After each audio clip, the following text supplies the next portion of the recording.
O Narón soña coa permanencia, aspira a continuar unha temporada máis na terceira división. O partido ante o Negreira decidiuse nesta xogada, minuto 44 do primeiro tempo. Dieguito saca o córner e acaba marcando Carlocho. Foi o máis destacado dunha primeira metade con pouco fútbol e bastante medo. No segundo tempo, o Narón tivo ocasións para aumentar a vantaxe.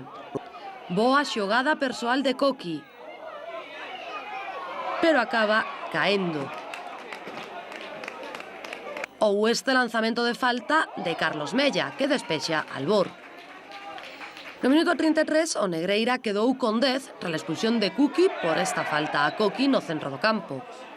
Era o segundo cartón amarelo.